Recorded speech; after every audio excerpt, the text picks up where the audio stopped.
आदरणीय दर्शकवृन्द नमस्कार। News and भ्यूजमा यहाँलाई हार्दिक स्वागत छ। म विक्रम श्रेष्ठ।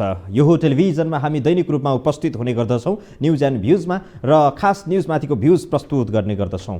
दर्शकवृन्द, नेपाल लकडाउनको 11औं दिनमा छ।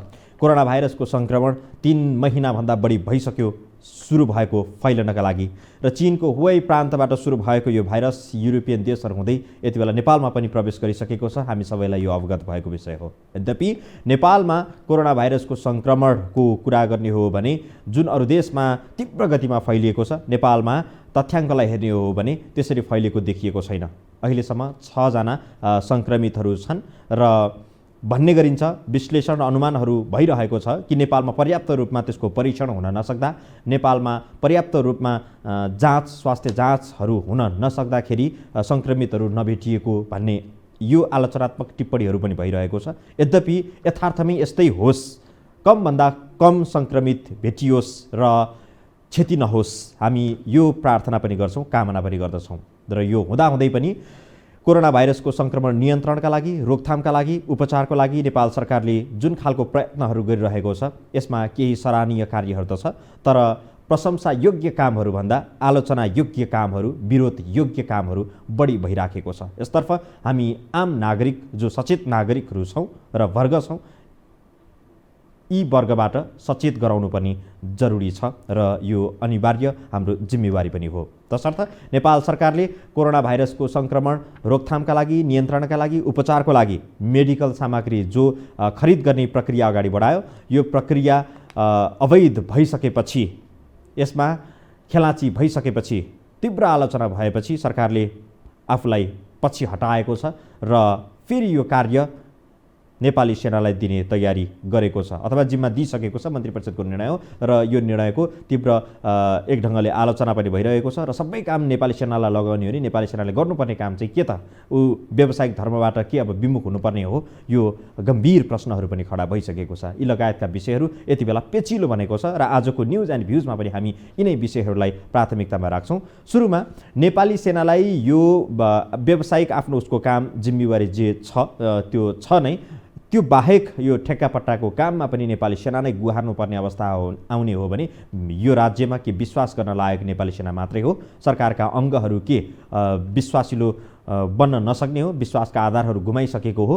यो प्रश्नहरू चोटिलो बन्दै गएको छ र यस समग्रमा तयार पारेको एउटा भिडियो सामग्री रिपोर्ट हामी यहाँ समक्ष प्रस्तुत गर्छौँ। त्यसपछि न्युज एन्ड भ्यूजमा अरू विषयहरू विस्तारै प्रविष्ट हुनेछन्। सरकारले कोभिड-19 रोकथाम, नियन्त्रण र उपचारका लागि आवश्यक पर्ने स्वास्थ्य सामग्री स्वास्थ्य तथा जनसङ्ख्या मन्त्रालयसँग समन्वय गरी आवश्यकता अनुसार रक्षा मन्त्रालयले नेपाली सेना मार्फत सरकार G2G विधिबाट खरिद गर्ने निर्णय गरेको छ। मन्त्री परिषदको 4 दिन अघिको निर्णय त्यति बेला सार्वजनिक भएको छ, जति बेला चौतर्फी आलोचनापछि स्वास्थ्य सेवा विभागले ओम्नी समूहसँगको स्वास्थ्य सामग्री खरिद रद्द गरेको छ। त्यही निर्णयको भोलिपल्ट स्वास्थ्य सेवा विभागका महानिर्देशक महेन्द्र श्रेष्ठलाई अब अर्को खरिद प्रक्रिया अघि नबढाउनुहोस्, नेपाली सेनाले खरिद गर्ने भयो भन्ने फोन मन्त्रालयबाट गएको थियो। किन सरकारले एकाएक स्वास्थ्य सामग्री खरिदको जिम्मेवारी नेपाली सेनालाई सुम्पिने निर्णय गरे त? किन सरकारले एकाएक स्वास्थ्य सामग्री खरिदको जिम्मेवारी नेपाली सेनालाई सुम्पिने निर्णय गरे त? प्रश्नसँगै अहिले चौतर्फी आलोचना सुरु भएको छ। को कारणले यो गल्ती भएको सरकारले छानबिन गर्नु पर्यो र चाहिँ तिनीहरूलाई जिम्मेवारीबाट मुक्त गर्नु पर्यो। नियत नै कमिसन खाने मान्छेहरूलाई त्यहाँ राखिरहेर जनताको चाहिँ स्वास्थ्य सुरक्षा त हुन सक्दैन नि। त्यसकारण यो पछि अर्को फेरि घटना आउँछ र अहिले चाहिँ अब फेरि सेनाले गर्ने भनेको छ। सबै कुरा सेनाले गर्ने भने सरकार किन चाहियो? राज्य चलाउनै सेनालाई दिए भइहाल्यो नि। सत्तापक्षीय नेताहरू भने कसले ल्याउने भन्दा पनि पारदर्शी रूपमा छिटो सामान ल्याउनु पर्नेमा जोड दिन्छन्। अहिले आशयमा त त्रुटि नहोला, किनभन्दा छिटोभन्दा छिटो सामग्रीहरू आपूर्ति गर्ने कुरामा आशयमा त त्रुटि नहोला, नियतमा त त्रुटि नहुने कुरा स्वत भइहाल्यो। तर विधि र प्रक्रियामा चाहिँ यस प्रकारका कामहरूमा नेपाली सेनालाई इन्भल्भ गराउँदै लैजाने प्रक्रियाले चाहिँ कतै प्रशासन, नागरिक, सरकार विफल भयो भन्ने सन्देश नजाओस् भन्ने कुरामा पनि चाहिँ सायद हामी सजग र सतर्क रहनुपर्छ भन्ने लाग्छ। ओम्नी समूहसँगको स्वास्थ्य सामग्री खरिद सम्झौता र त्यसपछिका घटनाक्रममा रक्षा मन्त्री ईश्वर पोखरेल, स्वास्थ्य मन्त्री भानुभक्त ढकाल सहित स्वास्थ्य मन्त्रालय र स्वास्थ्य सेवा विभागका उच्च अधिकारीहरू निर्णय प्रक्रियामा संलग्न थिए। अख्तियारले छानबिन अघि बढाए। ललिता निवास प्रकरणमा झैं स्वयं पोखरेल पनि अख्तियारमा हाजिर हुनुपर्ने थियो। तर अब सेनालाई जिम्मेवारी दिएपछि उच्च स्तरीय समिति र मन्त्री परिषद सदस्यहरूले यो झन्झट बेहोर्नु पर्दैन। आफू जोगिनी बहानामा संविधानकै विरुद्ध हुने गरी सेनाको प्रयोग हुनु गलत भएको अधिवक्ताहरूको तर्क छ। नेपाल सरकारले नेपाली सेनालाई संघीय कानुन बमोजिम विकास निर्माण र विपद व्यवस्थापन लगायतका अन्य कार्यमा समेत परिचालन गर्न सक्नेछ। तपाईले जोडेको विपद व्यवस्थापन लगायतका कार्यमा अब यो विपद व्यवस्थापन सामग्री खरिद गर्ने कार्य विपद व्यवस्थापन भित्रको कार्य होइन। नेपाल सरकारले खरिद गरेर अनि त्यसको वितरण, राहत, उद्धार त्यो कार्यमा नेपाली सेनालाई प्रयोग गर्न सकिन्छ यसले भनेको हो। स्वयं खरिद गर्न सकिन्छ भनेर यसले भनेको होइन। महामारीको जोखिममा रहेको मुलुकको स्वास्थ्य क्षेत्र सम्हाल्ने कार्यकारी निकायलाई निस्तेज बनाएर फौजी संयन्त्रलाई स्वास्थ्य सामग्री खरिदको जिम्मेवारी सरकारले दिएकोमा आलोचना हुनु स्वाभाविक पनि हो। समग्रमा हेर्दा उच्च स्तरीय समितिका संयोजक पोखरेलको नेतृत्वमा भएको काम विवादित र असफल भएपछि उनकै मन्त्रालय मातहतको निकायलाई जिम्मेवारी दिएको देखिन्छ। भोलि सेनाको खरिद पनि यसै गरी विवादित भएमा फेरि उनीमाथि प्रश्न उठ्नेछ। नेपाली सेना एउटा गौरवशाली संस्था हो। आम नेपाली जनताले विश्वास गर्न लायक र शिर उच्च बनाएर सम्मान गर्न लायक एउटा संस्था हो, संगठन हो। नेपाली जनता जब जब सङ्कटको घडीमा पुग्छन्, नेपाली जनतामा जब जब आपत सिर्जना हुन्छ, तब नेपाली सेना नै हामी सबैको सहयोगी एउटा बलियो पहराको रूपमा उभिने गर्दछ। चाहे त्यो भुइँचालोको बेलामा होस् या अरू कुनै पनि समयमा नेपाली सेना एउटा गर्न लायक संस्था हो। तर यो भन्दैमा नेपाली सेनालाई के सबै यो ठेक्कापट्टाको काम पनि जिम्मा लगाउँदै जाने हो भने नेपाली सेनाको व्यावसायिक धर्म के हो भन्ने प्रश्न गम्भीर बन्छ कि बन्दैन, यति बेला हामीले सोच्ने बेला भएको छ। र यो सबै विषयलाई प्रमुख प्रतिपक्षी दल नेपाली काङ्ग्रेसले कसरी हेरिराखेको छ, उसको दृष्टिकोण के हो, यो विषयमा कुराकानी गर्नका लागि हामीसँग यति बेला प्रत्यक्ष सिधा टेलिफोन सम्पर्कमा जोडिनु भएको छ नेपाली काङ्ग्रेसका प्रभावशाली नेता रामचन्द्र पौडेल। पौडेलजी, यहाँलाई स्वागत छ। धन्यवाद। जुन अहिले कोरोना भाइरसको सङ्क्रमण छ, यो महाविपत्तिको समयमा रहिरहँदाखेरि सरकारले गरिरहेको काम कारबाही, त्यसमध्ये पनि जो मेडिकल सामग्री खरिद गर्ने कार्यमा नेपाल सरकार जसरी चुकिराखेको छ र नेपाली सेनालाई दिने उसले जिम्मा दियो, यो समग्र विषयलाई तपाईँहरूले कसरी हेरिरहनु भएको छ? नेपाली काङ्ग्रेसको दृष्टिकोण के हो? पहिलो कुरा त राज्यका विभिन्न अङ्गहरू हुन्छन्। अब ती अङ्गहरूका आफ्ना कामहरूको कार्यविभाजन भएको हुन्छ। अहिलेको विपत्तिको बेलामा यतिखेरको तत्कालिक समस्याको रूपमा अहिले जो कोरोना यो चाहिँ भाइरसको चाहिँ समस्या आयो र यसबाट जनतालाई जोगाउनको लागि राज्यले कतिपय कामहरू जिम्मेवारीहरू पुरा गर्नुपर्ने र औषधि मूल्यदेखि लिएर उपचारको प्रबन्ध र चाहिँ स्वास्थ्य कर्मीको स्वास्थ्य संस्थाहरूको व्यवस्था लगायतका कामहरू गर्नुपर्ने सन्दर्भमा अब यो जुन किसिमको अहिले यो औषधि यो अझ चाहिँ पिपी चाहिँ यो चाहिँ सामग्रीहरू उपचारका र सुरक्षाका डाक्टर र नर्सहरू अथवा स्वास्थ्य कर्मीहरूलाई सुरक्षाका सामानहरू झिकाउने जुन प्रसङ्ग आएको छ र चाहिँ यो प्रसङ्गमा यहाँ जो सामानहरू ल्याउने कुरा आयो त त्यसमा धेरै ठुलो घोटाला भएको कुरा प्रकाशमा आयो र सामानहरू पनि अधुरा र चाहिँ अधुरा सामान त्यसमा पनि चाहिने पैसा पनि अति धेरै बढाएर यत्रो महँगीमा सामान ल्याइयो भन्ने यत्रो ठुलो आलोचना प्रेसको जगतबाट बौद्धिक जगतबाट जब आउन थाल्यो, सरकार चाहिँ अब यसमा अत्यन्त अत्तालियो भन्नुपर्छ कि अथवा सरकार चाहिँ ज्यादै ठुलो चाहिँ हडबडा हातमा पुग्न गयो।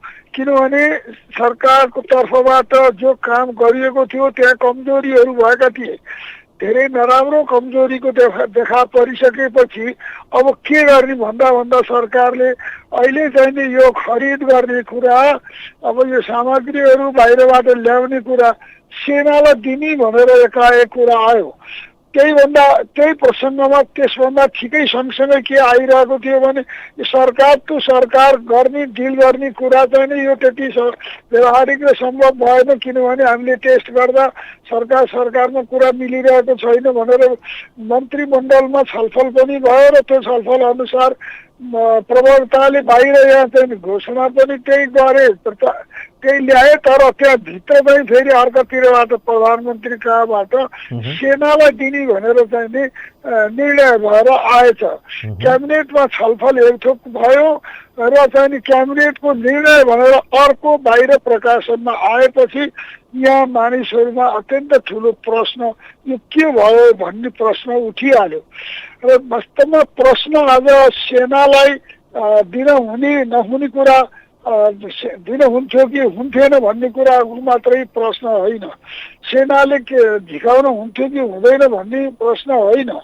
प्रश्न चाहिँ यहाँ के हो भनेदेखि जिम्मेवारी कसले लिने हो र यो कार्य बोझ कसले लिन पर्ने हो र कसको दायित्वमा पर्छ यो, र त्यो दायित्व जसको पर्छ त्यसले जिम्मेवारी लिने कि नलिने भन्ने कुरामा अहिले प्रश्न उठिरहेको छ। सेनाको काम, यद्यपि सेनालाई यहाँ अहिले पनि नेपालमा ठेक्का पट्टा के यो चाहिँ सडक निर्माण अरू काममा पनि लगाउन त लगाइएको छ, तर यो हुँदै जाँदा के प्रक्रिया अगाडि बढ्न थाल्यो भनेदेखि सबै कुरा सेनालाई दिएर चाहिँ उम्कन खोज्ने भनेपछि त यो राज्यको सरकारहरू, जनप्रतिनिधिहरू, मन्त्रीहरू, अब यिनीहरूको काम के हो, कर्मचारीहरूको काम के हो, यो नागरिक प्रशासनको काम के हो भन्ने प्रश्न उठ्न थाल्यो र सबै कुरा सेनातिर पो जान थाल्यो कि राज्य व्यवस्था, राज्य सञ्चालनै अब सेनाले गर्ने हो कि भन्नेतिर मानिसहरूमा आशंका उठ्ने स्वाभाविकै थियो। र त्यो प्रश्नहरू अहिले एकैचोटि ओहिरिएर आइहाले। अहिले जतासुकैबाट मैले त सुरुमा हिजो बिहान जुन कुराहरू चाहिँ अलिकति उच्चारण गरेँ, यो चाहिँ किन सेनालाई दिइयो एकाएक, एकातिर मन्त्री भनिरहेका छन्, प्रवक्ता भनिरहेका छन् यो गभर्मेन्ट टु गभर्मेन्ट चाहिँ यो चाहिँ डिल गर्नलाई चाहिँ यो व्यवहारिक हुन्न भन्ने कुराको हाम्रो निष्कर्ष हो भनेर, तर अर्कोतिर त्यहाँबाट निर्णय भनेर आइयो पछाडि त्यसको यो किन आयो भन्ने र यो चाहिँ कहीँ सेनालाई दिएपछि भोलि चाहिँ आज चाहिँ यो अख्तियारको अथवा के को छानबिनको चाहिँ झन्झट चाहिँ जुन चाहिँ छ यसबाट मुक्त भइन्छ भनेर मुक्ति खोज्या हो कि भन्ने पनि मलाई अलिकति आशंका लाएर मैले हिजो बिहान यो आफ्नो कुरा विचार। तर यति बेला सरकार यही विषय प्रसङ्गमा त सरकार एउटा कुहिरोभित्र हराएको काग जस्तो भएन र? अब मैले त्यो भन्दै थिएँ, अहिले त सबै नेताहरू पनि त्यही कुरा अहिले चाहिँ एकहोरो सबैले भन्न थाल्नुभयो कि चाहिँ यो त सेनालाई दिएर यो के गर्यो सरकारले। साह्रै ठुलो आलोचना अहिले खनिएर आउन थालेको छ एकातिर भनेदेखि, अर्कोतिर सरकार किन कर्तव्य विमूढ जस्तो देखिएको छ। यो सरकार किन भनेदेखि सरकारमाथि ठुलो आरोप लाग्यो, यत्रो ठुलो भ्रष्टाचार गरेको र एकपछि अर्को गर्दै काण्डहरू, भ्रष्टाचारका काण्डहरू सरकारको थाप्लोमा बज्रिँदै आउँदाखेरिमा सरकार तिलमिलाएकै हो। सरकार तिलमिलाएर चाहिँ यो ठाउँमा पुगेको मैले अनुभव गर्छु।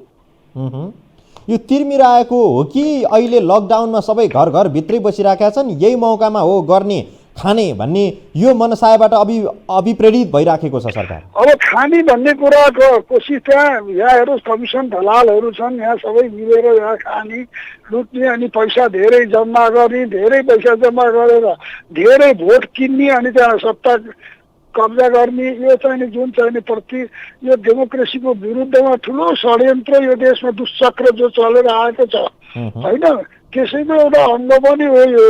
यस्तो अङ्गहरू हुन सक्छन्, तर अब यही लिएर चाहिँ के भन्दाखेरिमा अहिले चाहिँ जुन एकाएक आलोचना खनिएर आइपुग्यो, अनि त्यसपछि प्रधानमन्त्रीलाई लाग्यो होला कि ल यता सेनालाई दिएपछि झन्झटै पार भनेर उहाँले यो सुम्पनु भयो। तर यसका परिणामहरू के आउँछन् भन्ने कुरा उहाँले पनि विचार गर्न सक्नु। पौडेलज्यू, जस्तो अहिले प्रधानमन्त्री त एक ढङ्गले अस्वस्थ हुनुहुन्छ, उहाँ रेस्टमा पनि हुनुहुन्छ, यो बेलामा अहिले भर्खरै मुख्य सचिवले त्यहाँ भनिसके प्रधानमन्त्रीले नै भनेर यो क्याबिनेटको निर्णय चाहिँ क्याबिनेटमा छलफल यो भएकै थिएन यसो गर्ने भनेर, तर यो क्याबिनेटमा कसरी लेखेर आइयो त भनेर चाहिँ प्रश्न गर्दाखेरिमा मन्त्रीले प्रश्न गर्दा हाम्रो क्याबिनेटमा यो कुरा त भएको थिएन, कसरी आयो यो कुरा, कहाँ आयो भन्दाखेरिमा मुख्य सचिवले क्याबिनेट पेपर तयार गर्ने निर्णय लेख्ने बेलामा उहाँ क्याबिनेटमा भएका छलफल र सबै सकिसकेका छ, त्यसलाई निर्णयलाई फाइनल गरेर लेख्ने बेलामा प्रधानमन्त्रीले सेनालाई दिने भनेर लेख भन्नुभयो र मैले लेखेँ भनेर भने नि त।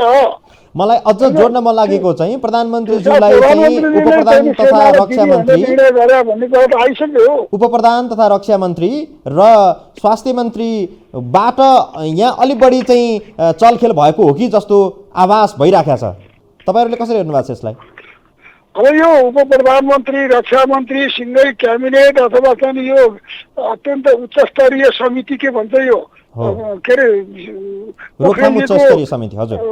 हाम्रो चाहिँ उच्च स्तरीय चाहिँ समिति जुन बनाएको छ हाम्रो चाहिँ उप प्रधानमन्त्री पोखरेलजीको नेतृत्वमा र यसको बैठक अथवा चाहिँ क्याबिनेटको बैठक र यहाँ जे भइराखेका छन् र त्यहाँ स्वास्थ्य मन्त्रालय, परराष्ट्र मन्त्रालय, रक्षा मन्त्रालयले के गरेका छन् होइन।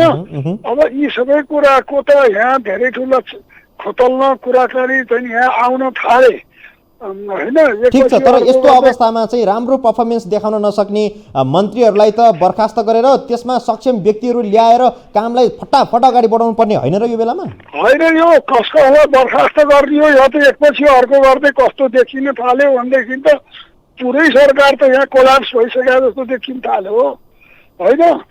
भर्खरै यो सञ्चार मन्त्रीको त्यत्रो केस आयो, त्योभन्दा अगाडि चाहिँ अरू ठुल्ठुला केसहरू आउँदै गए।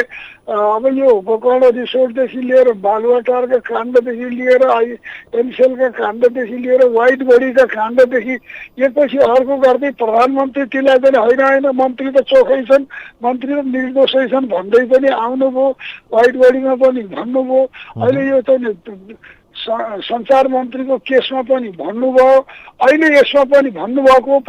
प्रधानमन्त्रीले हिजो मात्रै उहाँको वक्तव्य आएको छ यो मन्त्रीको दोष छैन, यहाँ केही भएको छैन भनेर उहाँले भनेको कुरा पनि आएको छ हेर्नुहोस् होइन। तर ढाकछौँ गर्दै पनि यहाँ उदाहरण भइसक्यो है। त्यस्तो अवस्थामा कसलाई मात्रै कारवाही गर्ने हो, यो पनि अवस्था आएको छ। यो सरकार त पूर्ण रूपले फेलियर अवस्थातिर जान थालेको छ। तर यो सङ्कटको बेलामा सरकार कोल्याप्स नहोस् भन्ने हामी पनि चाहन्छौँ। र यो महाविपत्तिको समयमा नेपाली काङ्ग्रेसले पनि भन्यो हामी प्रतिपक्षी भन्दा पनि सत्तालाई, सरकारलाई सहयोग सहकार्य गरेर अगाडि बढ्न चाहन्छौँ भनेर सार्वजनिक रूपमा तपाईँले अपिल गर्नुभयो। र यति बेला यो सङ्कटको घडीमा जो सरकार जहाँ जहाँ लरबराइरहेको छ, यति बेला त प्रधानमन्त्री मन्त्रीहरूलाई भेटेर यहाँ तपाईँले चुक्दै हुनुहुन्छ, सचेत रहनुहोस् भनेर सुझाव दिने, सल्लाह दिने र सहकार्य गर्न तपाईँहरू पनि चुक्नु भयो जस्तो देखियो नि। हामी जिम्मेवार प्रतिपक्षको भूमिकामा रहन चाहन्छौँ। हामीलाई सत्ताको भाग पनि चाहिएको छैन होइन। हामीले सरकारमा जान चाहेको पनि होइन। हाम्रो मेरो भनाइ त के मात्रै हो भने सबै दलहरूलाई साथैमा लिएर जाने यस्तो दुनियाँमा यतिसम्म चलन छ। तर यहाँ कमसेकम सत्तापक्ष र प्रतिपक्ष राजनीतिक दलहरू सबैको कोअपरेसन र एउटा राष्ट्रिय सहमतिबाट अहिलेको सङ्कटको सामना होस् भन्ने मेरो धारणा मैले व्यक्त गरेको थिएँ। तर नेपाली काङ्ग्रेस त रणनीति भनेर बसे जस्तो देखियो। त्यसमा यहाँ धेरै किसिमका टिप्पणी पनि चाहिँदा नचाहिँदा उल्टा फुल्टा पनि आए, पूर्वाग्रह पनि आए। तर जेसुकै होस्, तर हामी के भन्यौँ एउटा जिम्मेवार एउटा प्रतिपक्षको भूमिकामा रहेर सरकारलाई हामी सहयोग गर्न चाहन्छौँ। तर कुरा के भने सहयोग गर्न चाहने त हो, तर एक्सेसिबिलिटी पहुँच उहाँहरूसँग भेट्ने, उहाँहरूसँग बसेर छलफल गर्ने त पहुँचै छैन। उहाँ कहाँ हुनुहुन्छ, यहाँ फोनबाट बल्ल बल्ल भेटाउन त मुस्किल पर्छ र कहिलेकाहीँ फोन लागिहाल्छ। ईश्वर पोखरेलले कहिलेकाहीँ मेरो फोन उठाइदिनुहुन्छ होइन। अब नत्र भनेदेखि त त्यसो भए केपी ओलीले तपाईँ जतिको उच्च नेताको फोन पनि पाइँदैन। पहुँचमा नेताहरू अथवा मन्त्रीहरू चाहिँ टेलिफोन सम्पर्कमा पनि आउने सक्ने अवस्थामा छैनन्। टेलिफोन सम्पर्कमा पनि आउने सम्भावनामा एकदमै चाहिँ नि गाह्रो असजिलो बढो। हामीलाई त अस्ति हामीलाई त ह्युमिलेसन फिल हुन्छ यार, फोन गरेर चाहिँ नि एउटा रेस्पोन्स भइदिएन भनेदेखि होइन। त्यसो भएको हुनाले हामी त यो प्रेसको माध्यमबाट भन्नु सिवाय केही उपाय भएन। अब अन्तिममा जाँदा जाँदै पौडेलज्यू, अब यो सबै कुरा गरिसक्दाखेरि पनि सारांशमा चाहिँ नेपाली सेनालाई यो जिम्मा दिँदै गर्दाखेरि अब नेपाली सेनाको व्यावसायिकतामाथि यसले कतिको आँच पुर्याउँछ अथवा कतिको प्रभाव पार्छ? होइन, यसो एउटै घटनाले मात्रै सबै नेपाली सेना सिद्धिन्छ भनेर होइन, मैले प्रवृत्तिको कुरा गर्न खोजेको। प्रवृत्तिको कुरा पनि एकपछि अर्को गर्दै यसरी जानियो भने यो सेनाले चाहिँ नि देशको शान्ति सुरक्षालाई चाहिँ हेरेर बस्ने हो कि त्यतापट्टि रिसर्च गर्ने हो कि त्यतापट्टि ट्रेडिङ गर्ने हो कि त्यतापट्टि शक्ति चाहिँ आफ्नो बल चाहिँ बलियो बनाएर बस्ने हो कि हतियार चाहिँ तयार बनाएर राख्ने हो कि अथवा यो त व्यापार बन्द व्यापार र राजनीतिक प्रसार सारा अन्तर्राष्ट्रिय राष्ट्रिय चाहिँ सबै व्यापारमा सेना चाहिँ फस्दै जाने हो। यस्तो यता आफ्नो जुन सेनाको मूल दायित्वबाटै यता विमुख भएर अन्त डाइभर्ट हुन थाल्यो भने त यो राष्ट्रिय शक्ति त कमजोर हुन्छ नि। हस् पौडेलज्यू, यहाँलाई समय दिनुभयो, धेरै धेरै धन्यवाद। धेरै धेरै धन्यवाद। उहाँ हुनुहुन्थ्यो नेपाली काङ्ग्रेसका एकजना प्रभावशाली नेता रामचन्द्र पौडेल। उहाँसँग हामीले यो समग्र विषयमा जो चर्चा र आलोचनाको विषय छ यो विषयलाई हामीले जोडेर कुराकानी गऱ्यौँ। प्रत्यक्ष टेलिफोन सम्पर्कमा आइदिनु भएको थियो। र आदरणीय दर्शकबिन, यो विषय सँगसँगै फेरि अर्को विषय एउटा जोड्न चाहन्छौँ। सानो एउटा भिडियो क्लिप छ कि आजभोलि काठमाडौँमा अथवा देशभरि नै यो लकडाउनको आज 11औं दिनमा पुग्दै गर्दाखेरि सर्वसाधारणमा एउटा अत्यास पनि सिर्जना भएको हुनसक्छ। धेरै कुराहरू दैनिकीसँग पनि जोडिएको होला। यद्यपि लकडाउनलाई पूर्ण पालना गर्नु हामी सबैको लागि कर्तव्य हो, अनिवार्य हो र हामी आफ्नै लागि हो, यो सबैले बुझ्नु भएको छ। यद्यपि अहिले बजारमा मानिसहरू असरल हिँडिरहेको सहजै भेट्न थालिएको छ, विशेष गरी साँझ पख र बिहानको समयमा। काठमाडौँको माछापोखरी स्थित एउटा तरकारी बजारमा यस्तो एउटा भिड देखिएको छ। यो भिड सम्भवतः सामान्य दिनमा भन्दा पनि चर्को देखिएको छ। आज बिहानको यो भिडियो क्लिप हो र तपाईँलाई यो देखाउन चाहन्छौँ। त्यसपछि हामी यो विषयमा रहेर फेरि अर्को छलफल चर्चा पनि गर्छौँ र टेलिफोन पनि लिन्छौँ आम सर्वसाधारणको। त्यसपछि हामी टेलिफोन पनि यहाँलाई जोड्नेछौँ। पहिला यो सानो एउटा भिडियो हेरौँ। दर्शकबिन, यो काठमाडौँ माछापोखरीको दृश्य हो। यो कुनै लकडाउन अघिको दृश्य होइन। आज लकडाउनको 11औं दिनको बिहानको दृश्य हो। माछापोखरीमा एका बिहानै यो भिडभाड किन होला त?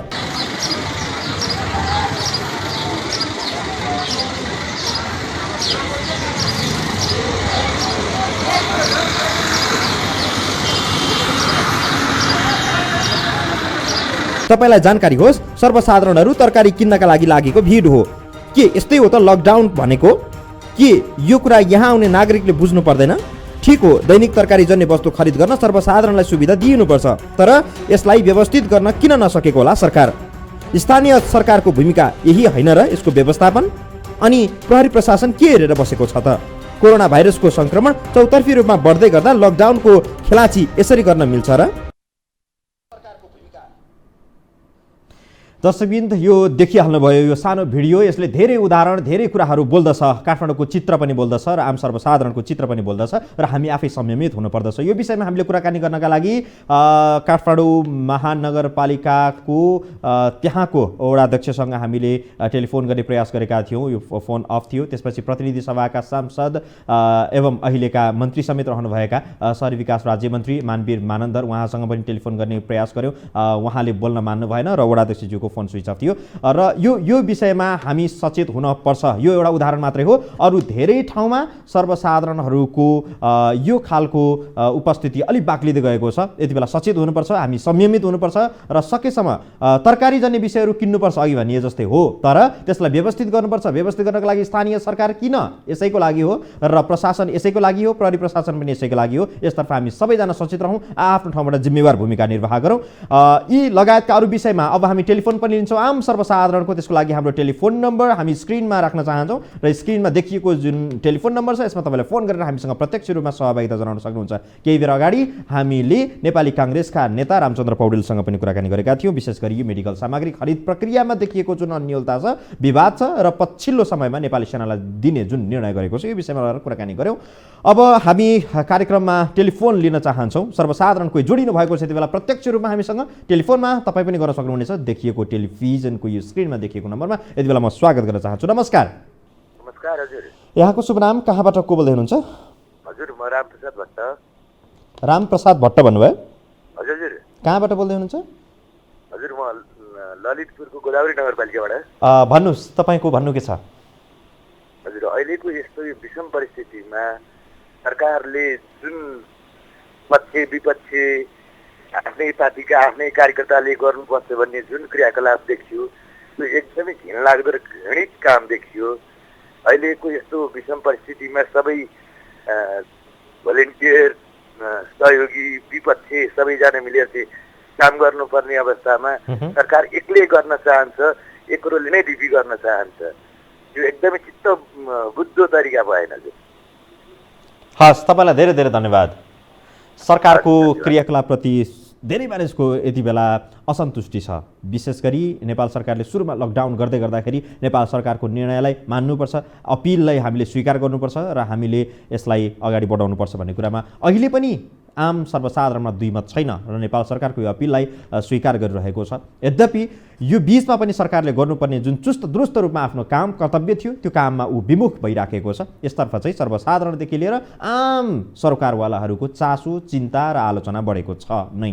र फेरि हामी सर्वसाधारणतर्फ जोडिन चाहन्छौँ। टेलिभिजनको स्क्रिनमा देखिएको नम्बरमा तपाईँले फोन गर्न सक्नुहुनेछ। हामी टेलिभिजन सेट अगाडि बसेर हेर्नुहुने र हामीलाई सामाजिक सञ्जालमा देश तथा विदेशमा रहेर हेर्नुहुने महानुभावहरू उहाँहरूको लागि पनि यो टेलिफोन नम्बर हामीले खुला गरेका छौँ। यति बेला सम्पर्कमा कोही हुनुहुन्छ म उहाँलाई स्वागत गर्छु। नमस्कार। नमस्कार हजुर। यहाँको शुभ नाम? म भूपरीबाट छु, ओखलढुङ्गा। ओखलढुङ्गाबाट। तपाईँको भन्नु के छ? होइन, यो कार्यक्रम चाहिँ अत्यन्तै राम्रो लाग्यो। हजुर धन्यवाद। अब यो गराइ चाहिँ राम्रो लागेन यहाँको। हजुर। अब यो देशको गराइ चाहिँ राम्रो भएन कि अत्तालियो कि चाहिँ अब यो के हो? अब तपाईँहरूले चाहिँ अत्यन्तै चाहिँ दुःख सहेर अब चाहिँ मास मुखमा लाएर ज्यानको बाजी लाएर कार्यक्रम गराउनु भएको छ नेपाली जनताका लागि। हजुर। तर हाम्रो देशमै देश छैन कि सरकार छैन कि भने जस्तो महसुस हुन लाग्यो। यो के हो भनेर। ए, तपाईँलाई कार्यक्रम चाहिँ राम्रो लाग्यो, सरकारले गरेको कामको गराइ चाहिँ मन परेन भन्नु खोज्नुभएको? अत्यन्तै राम्रो लाग्यो। सरकारको काम नराम्रो भन्दा पनि हो भने नराम्रै हो भन्ने कुरा हो। के गर्नुपर्छ सरकारले? सरकारले चाहिँ यो जोखिम आउनुभन्दा पहिले नै समय अत्यन्तै पाएको मलाई महसुस भएको छ। अब त्यो बेलैमा चाहिँ केही गरिदिएको भए राम्रो हुने।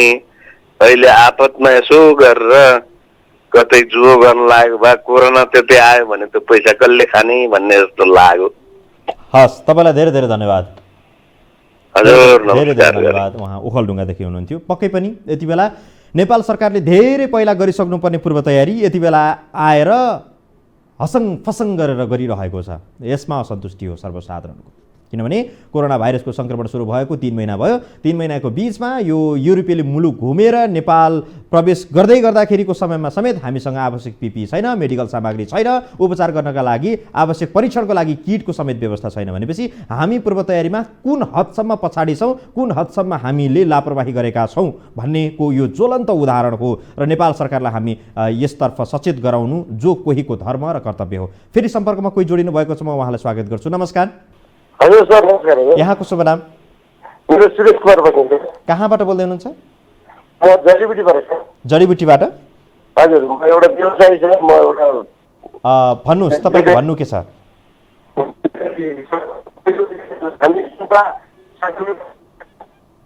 तपाईँको टेलिफोन आवाज त्यति राम्रो आएको छैन, भन्नुहोस् फेरि। धेरै धेरै धन्यवाद। छुट्टिनु भयो, हामीले आवाजलाई प्रष्टसँग बुझ्न सकेनौँ, त्यसको लागि माफी चाहन्छौँ। हामी न्युज एन्ड भ्युजमा छौँ। टेलिभिजनको स्क्रिनमा देखाइएको टेलिफोन नम्बर, यसमा तपाईँले फोन डायल गर्न सक्नुहुनेछ र प्रत्यक्ष लाइभ हामी यति बेला उपस्थित भइरहेका छौँ। साँझको बेलुकीको समयमा विशेष गरी हामी 9:30 देखि 10 बजेसम्म उपस्थित हुन्छौँ र यो कार्यक्रममा तपाईँले आफ्ना मनका कुराहरू राख्न सक्नुहुनेछ। लकडाउनको बिचमा धेरैजना घरमै हुनुहुन्छ र धेरैको समस्याहरू पनि हुनसक्छ। समस्याहरू पनि राख्ने प्रयास गर्नुहोस्। सम्बन्धित निकाय सरकारवालासम्म यो समस्या, तपाईँको समस्या पुगोस्। समाधानको लागि यो सहकार्य हाम्रो रहनेछ। फेरि सम्पर्कमा कोही जोडिनु भएको छ, म उहाँलाई लिन्छु। नमस्कार। प्रश्न सर नमस्कार। यहाँको शुभ नाम? म मनोज थापा, काजी कामेश्वरी मनोहरा नगरपालिका वडा नम्बर 7बाट। थापाजी, तपाईँको भन्नु के छ? सर, अहिले हाम्रो नेपालको जुन 753 जुन पालिकाहरूमा छ नि सर, हजुर, राहत कोष गठन गरेको छ वडै पछि, अब नगरपालिका गाउँपालिका जताततै, र त्यहाँ सहयोगदाताहरू आउनु नि पर्छ। यो देशको जुन सङ्कटको घडीमा सहयोगदाताहरू पनि छन्, मस्त छन्, मजाले दिइरहेका छन्, सहयोग गरिरहेका छन्।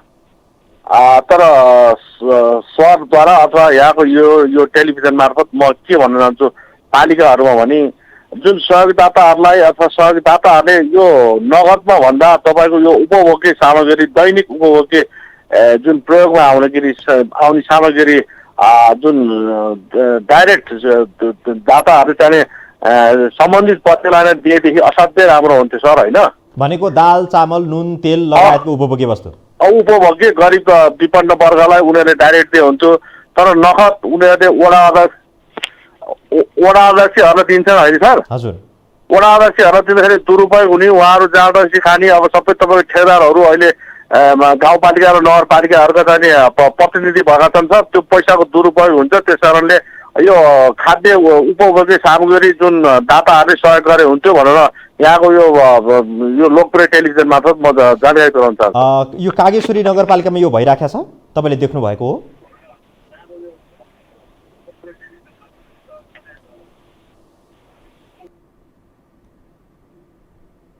हस्, धन्यवाद। उहाँको फोन काटिएको छ। फेरि हामी यति बेला अर्को फोन लिनतर्फ लाग्न चाहन्छौँ। कोही सर्वसाधारण जोडिनु भएको छ हामीसँग। प्रत्यक्ष टेलिफोनको लागि धेरै सर्वसाधारण जोड्ने प्रयत्न गरिरहनु भएको छ। यद्यपि समयको आधारमा हामी अधिकतम फोन लिने प्रयास गरिरहेका छौँ। हामीलाई न्युज एन्ड भ्युजमा यो कार्यक्रम प्रस्तुत गर्दै गर्दाखेरि समसामयिक विषयहरूलाई बढी प्राथमिकतामा राख्ने गर्दछौँ र सर्वसाधारणहरूको भनाइ रहिरहेको छ, सरकार अलि जिम्मेवार बन, सरकारका अधिकारीहरू अलि संयमित बन। यति बेला फेरि सम्पर्कमा कोही हुनुहुन्छ, उहाँलाई स्वागत गर्छु। नमस्कार। नमस्कार। नमस्कार। टेलिभिजनको भोल्युम अफ गरिदिनु होला कृपया, त्यसपछि आफ्नो भनाइ राख्नुहोला। परिचय दिनु सुरुमा।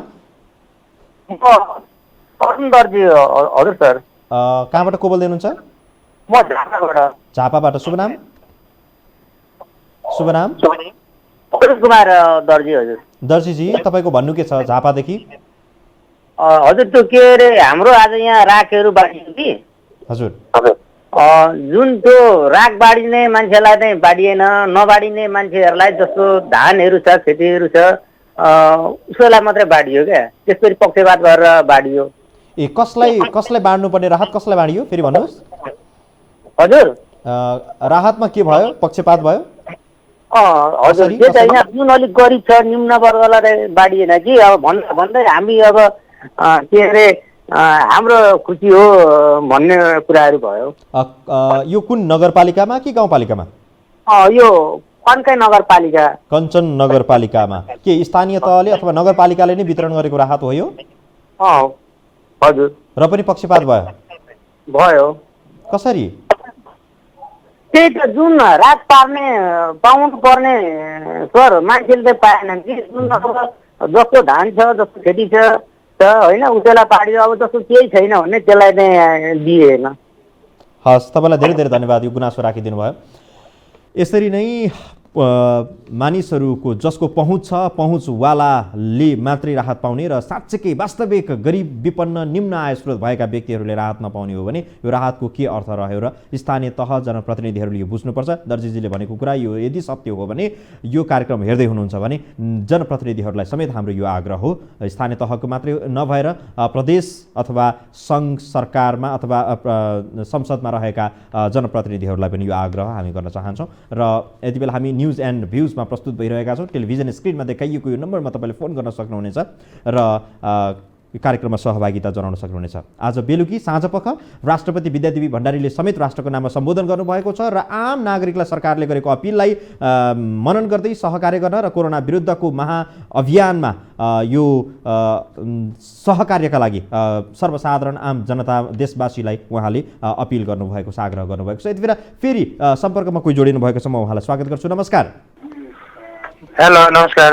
यहाँ को बोल्दै हुनुहुन्छ, कहाँबाट बोल्दै? म ज्ञान प्रसाद भुषाल हजुर अर्घाखाँचीबाट बोलेको सर। अर्घाखाँचीदेखि ज्ञान प्रसादजी, तपाईँको भन्नु के छ? हजुर, यो हाम्रो नेपाल सरकारले चाइनाबाट दबाईहरू मगाउँदा अनियमितता भयो भन्ने आवाजहरू उठे हो। त्यसपछि अहिले फेरि आवाज उठे भनेर नेपाली सेनालाई सामान किन्ने जिम्मा दियो भन्ने सुनियो।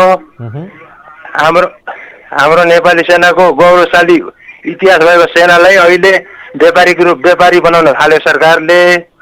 र यो सरकारमा बसेका ओहदामा बसेका नेताहरूले अनियमितता गरेर अब सेनातिर पनि पठाइयो गर्ने मान्छे भन्ने शङ्का लाग्यो हामीलाई। यो के हो, सरकारले यति कहाँ होस पुर्याउन पर्ने देखिन्छ। हस्, तपाईँलाई धेरै धेरै धन्यवाद। एकदम अमूल्य र दरिलो आवाज प्रस्तुत गरिदिनु भयो। अर्घाखाँचीदेखि ज्ञानबहादुरजी हुनुहुन्थ्यो। वास्तवमै नेपाली सेना निष्कलङ्क एउटा देशभक्त सङ्गठन हो।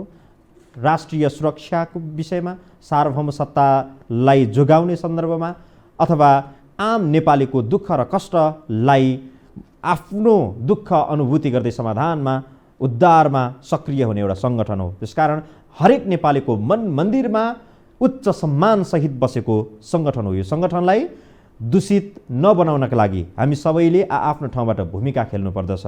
यसो भन्दै गर्दाखेरि यही ठाउँमा आएर जस्तो यो मेडिकल सामग्री खरिदमा आइसकेपछि यही एउटा घटनाले अथवा यही एउटा जिम्मेवारीले नेपाली सेनामा आँच आउने हो त? यो पक्कै होइन। हामीले प्रवृत्तिको कुरा गरिरहेका छौँ। जुन प्रवृत्ति सिर्जना भइरहेको छ त्यो प्रवृत्तिले नेपाली सेनाले आफ्नो व्यावसायिक कर्ममा भन्दा अरू विषयमा बढी सोच्नुपर्ने भयो भने ऊ कमजोर बन्न सक्छ। हाम्रो ध्यान आकर्षण यो विषयमा मात्रै हो। यति बेला फेरि सम्पर्कमा कोही आउनु भएको छ, उहाँलाई स्वागत गर्छु। नमस्कार।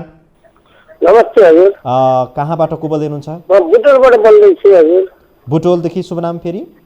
हजुर हजुर हजुर। आज बुटोलदेखि परेली आतंक एउटा सामान्य कुरा, एकजना व्यक्ति के भयो, एउटा चाहिँ इन्डिया के भन्दै आतङ्कित बनायो, भनौँ न लगट पार्यो, किराना दोकानमा गाली गलत गर्यो। किन गर्यो होला यस्तो बुटोलमा? आज म दङ परेँ कि सामान्य एउटा कुराको लागि। कुनै एउटा नसा खाएको व्यक्ति हो या त कोरोना भाइरस सङ्क्रमण त्यसको मान्छे जानकारी पाउन सकेन, अनि त्यो एउटा चाहिँ जानकारी नपाइकन धरपकड गर्ने, लगट पार्ने किन गर्यो पुलिसले भन्नुभयो। एउटा दुःखमा आज भयो कि मेरो एउटा किराना दोकान व्यक्ति म धरपकड गरेर लगट पार्यो पुलिसले, मलाई त्यो समस्या लाग्यो कि। हस्, तपाईँलाई धेरै धेरै धन्यवाद। धेरै धेरै धन्यवाद। र यस सँगसँगै आदरणीय दर्शकवृन्द, हामी कार्यक्रमको अन्तिममा आइपुगेका छौँ। यो कार्यक्रम हेरिदिनु भयो यहाँहरू सबैजनालाई धेरै धेरै धन्यवाद। हामी न्युज एन्ड भ्युजमा दिनभरिको चर्चाका विषयलाई उठान गर्ने गर्दछौँ र यो कार्यक्रमकोमा सर्वसाधारणको उपस्थिति पनि होस्, उहाँहरूको धारणा पनि सुन्न पाइयोस् र सम्बन्धित निकायसम्म पुगोस् भन्ने हेतुले टेलिफोन पनि लिने गर्दछौँ र टेलिफोनमा आइदिनुहुने महानुभावहरूलाई पनि धेरै धेरै धन्यवाद। आजको यो कार्यक्रममा हामीले समेटेका विषयहरू वास्तवमै चासो र चिन्ता गर्न योग्य विषयहरू हुन् र यसतर्फ सम्बन्धित निकायको अझ ध्यान आकृष्ट होस्, सम्बन्धित निकायहरू जिम्मेवार बनुन्, यो आग्रह गर्दै आजलाई यो कार्यक्रमबाट हामी ओझेल पर्न चाहन्छौँ। यो कार्यक्रमलाई तपाईँले विभिन्न सामाजिक सञ्जालहरू मार्फत पनि हेरिदिनु भयो र यो हो टेलिभिजन एचडीलाई लाइक, सेयर र कमेन्ट पनि गर्दै अगाडि बढाइदिनु होला। हामी यो अनुरोध पनि गर्छौँ र यो कार्यक्रम यहीँ सकिन्छ। म विक्रम श्रेष्ठसहित हाम्रो इन्टायर टिम बिदा चाहन्छौँ। नमस्कार, शुभरात्रि।